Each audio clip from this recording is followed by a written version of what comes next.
how important is all solid wood construction in an acoustic guitar? It's been pretty important, I think. Well, we're going to put that to the test with two very, very similar guitars with that one distinct difference. So stick around.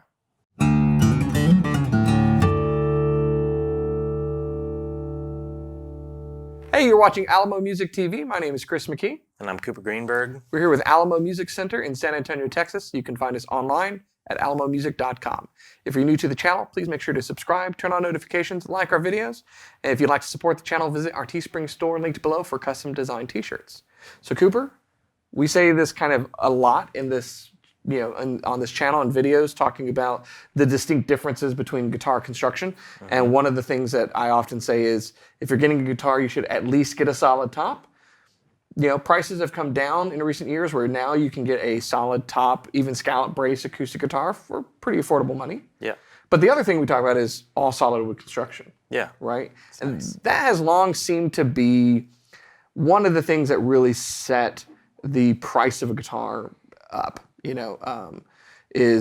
Was it all solid wood or was it just solid top? And, I think a lot of this has come down to a few things. Mm-hmm. One is that's obviously more desirable from a sound standpoint. Wood species, some of them are more expensive than others because they're rare. And of course, just the care that's needed in drying the woods and making them stable in order to produce a guitar with. Yeah. Fair enough? Yeah. So this video is maybe turning all of that on its head, and it's kind of a question. So what we have are two very similar Martin guitars. They're both triple O's. They're both from the Rhodes series. They're both made in Mexico. And they're both not all solid wood, actually. So this one is all solid, and that one is not. And just to muddy the waters a little bit, that one costs more.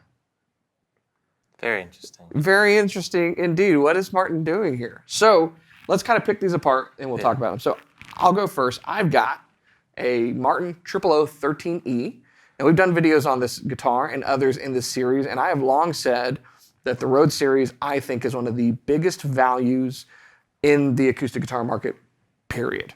They've had some name changes over the years, but if you go back to what they've been doing, you can effectively, for $700-800, get an all-solid wood Martin that's built very well, sounds great.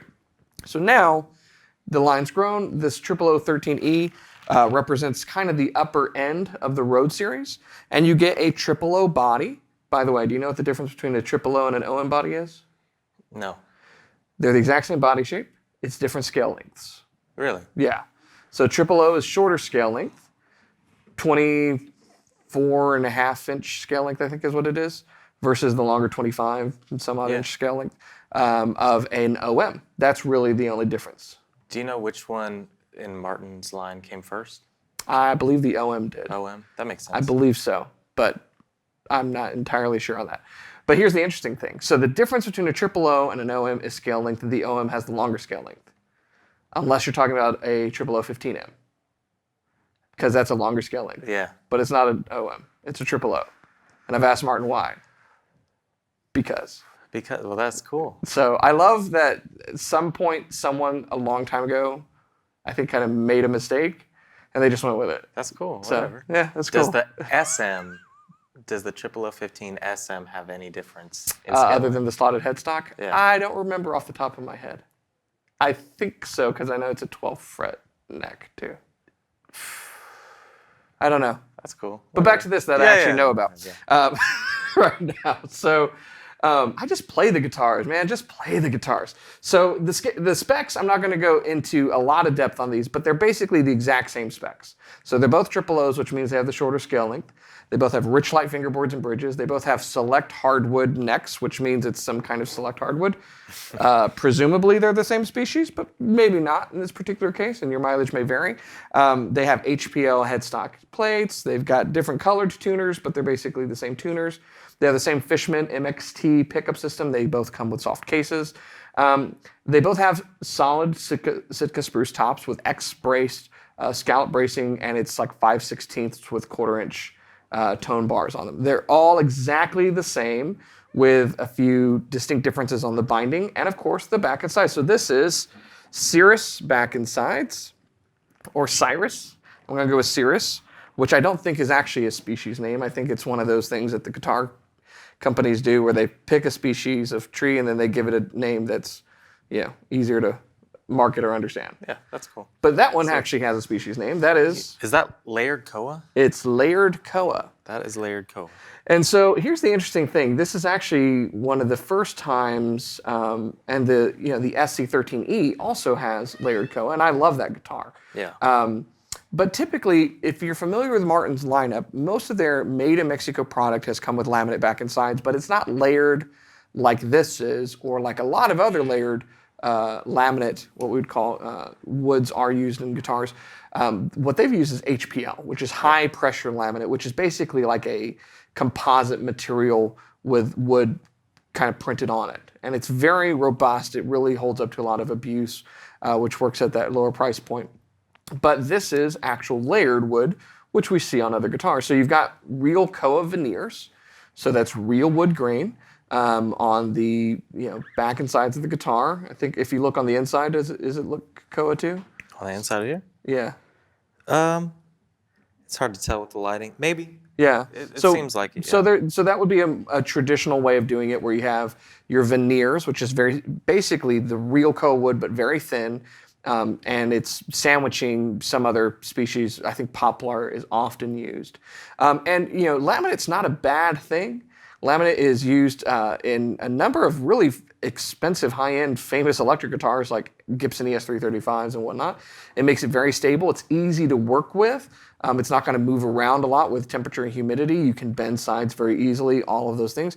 And you can use some really beautiful wood veneers that would be rather expensive. Like building this guitar at a $1,500 price point with Koa would not happen. Yeah. But having that at that price point with Koa veneers is definitely possible, as we see.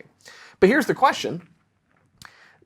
Does it matter that that's not all solid wood? I've heard some people argue that it's a fact that like 95% of the sound, give or take, comes from the top of the guitar. Yeah. Right? This is what the strings are vibrating, and I've always said that the back and sides are like EQ. Mm-hmm.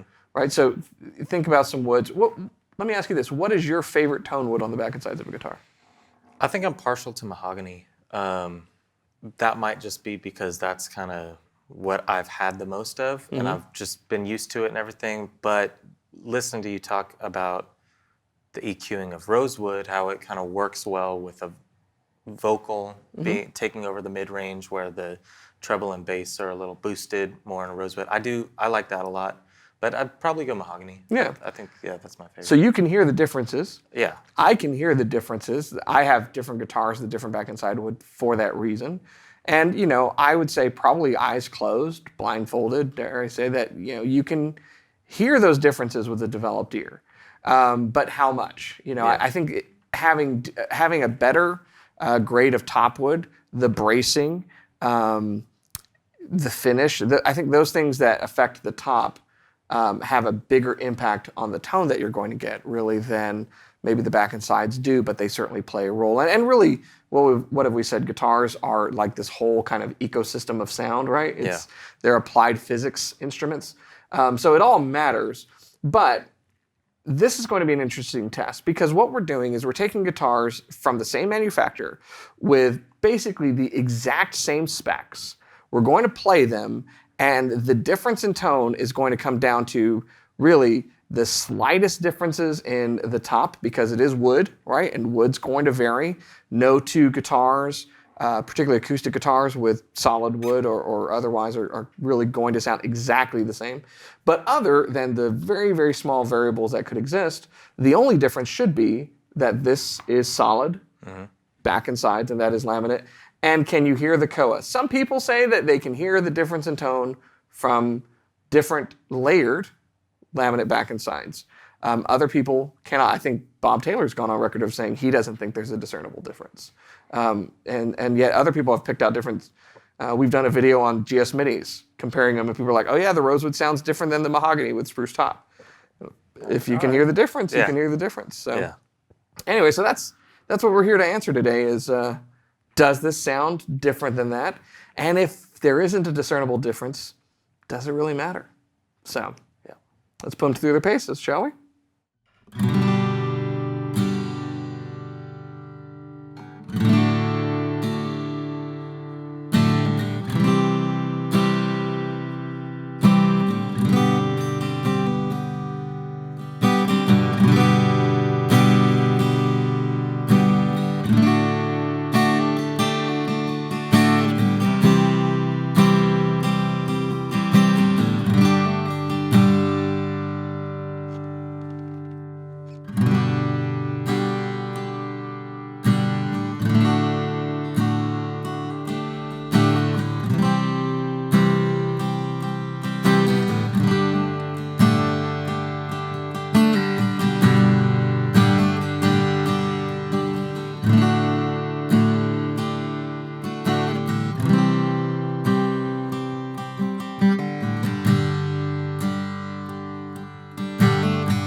So there we have a comparison between two very, very similar guitars, one all solid wood, one solid top, layered back and sides. Could you hear the difference? I think one of the most fascinating aspects of this is the fact that the layered back and side guitar is more expensive. Not by a lot, but it's slightly more expensive. Is that, I mean, you tell me, because you might know the real answer. Is that because of the aesthetic of Koa, you think? Well, I think Martin's probably charging more for it because of the aesthetic of Koa. I think it probably costs more to make because of the aesthetic of Koa. Yeah. I mean, from a manufacturing standpoint, you have to weigh, drying and seasoning wood versus working with laminates, which is more expensive to deal with, solid woods versus laminates. But they are making these laminates, presumably. Yeah. It is real Koa. That in and of itself, the raw material costs more than Siris wood does. I guarantee it. Otherwise, they wouldn't be using that in this series of guitar. And it's a great tone wood. It's funny. We as guitar players, we're kind of snobs, right? We tend to equate the cost of something with how good it is. And I think one of the things that even at Taylor Guitars are doing with like Urban Ash is basically saying there's some really good tone woods out there that don't cost a lot, and that's because they're readily available. And they sound good. So if they're good for building and construction, they sound good. Who cares, really, at the end of the day?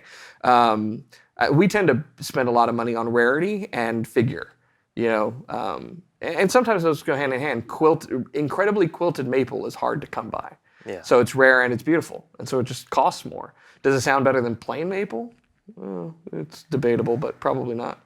I think that's interesting you talk, because on your guitars, the Bear Claw, it's not like it's going to sound different, but it's such a pretty, like it's, I think that unique kind of like every piece is different. With these spruce, it looks nice, it feels and sounds amazing, but they're kind of indistinguishable. But then when you have that kind of unique aspect of something, that it adds to that kind of feel. And, Yeah. I don't know. It could be a whole other video talking about wood values and grading and costs and perceived value being a totally different thing. But yeah, I think that's why, to summarize, why this one costs a little bit more is Koa, even if you're using it in a layered laminate setup, costs more than Siris does, even going through the seasoning and bending and everything that goes along with it. And otherwise, so if you want the look of Koa, you can get a really nice, cool guitar that has this, or the SC13E, which again I think is an incredibly great guitar. But if you prefer that all solid wood, in the Rhodes series, there's been a ton of options, including this one, for a long, long time, and they're really great options to go with. And at the end of the day, I mean, we're playing through microphones on YouTube with the compression that comes with YouTube audio and everything. But could you hear a difference? Yeah. And if you could, does it really matter? Is it discernible? Would it make you choose one or the other? Let me ask you a question. Yeah. In your opinion, take sound out of the equation, but when you are holding a guitar to you and you're playing it, can you feel a difference in the resonance and kind of vibration between all solid and layered? That's a good question. I don't think I would, unless I was really paying close attention, notice it on a small body guitar like this. Yeah. But on bigger, like dreadnoughts, definitely. There was a time Patrick and I, when he wasn't bashing guitars, went to the Martin factory. They probably wouldn't let him in now.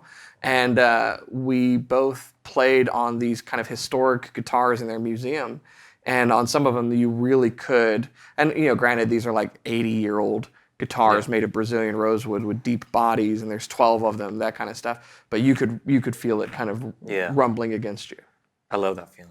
It's like special, but yeah, I think with the bigger bodies, like I played a D18 here not too long ago, and like you sit down, you strum a big chord, and you can like feel the whole thing. I don't know, it'd be interesting to maybe look at a layered dreadnought versus all solid and kind of compare that vibration. You should feel it more on a solid wood back and side instrument, because the whole point of the difference in sound is that the solid wood is in effect weaker.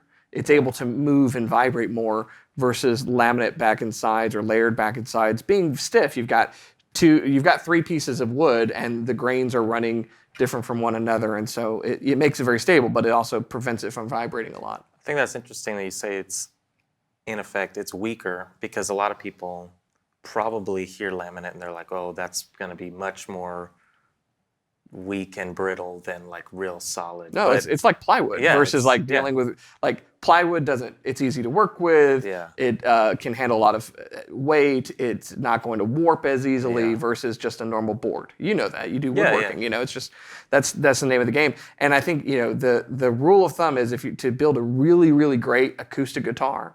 The best acoustic guitars are the ones that are like right on that knife's edge of almost imploding. Of coming apart.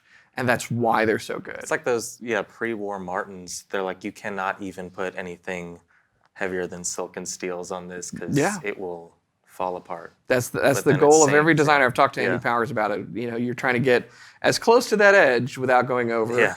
And it's funny, I've heard him do experiments with like the Grand Pacific's V-Class bracing. I think he had one where he just kept going in and shaving the bracing and shaving it down more and shaving it down more. And not because it was sounding better, but just at what point is this guitar going to like just give it up? It already reached the point where it stopped sounding good, but at what point does it just collapse? That's wild. So, That's anyways, did you hear a difference between these two guitars? Let us know below. And if maybe you've played these in person and could you hear a difference? That is a different thing too between the microphone and like holding it yourself and what you're hearing. That definitely plays a role. So we'd like to hear from you, hear your thoughts on can you hear the difference and also the price difference. Does it matter to you that one is laminate and one is all solid? And would that deter you in either way? So let us know. I'm interested in your thoughts.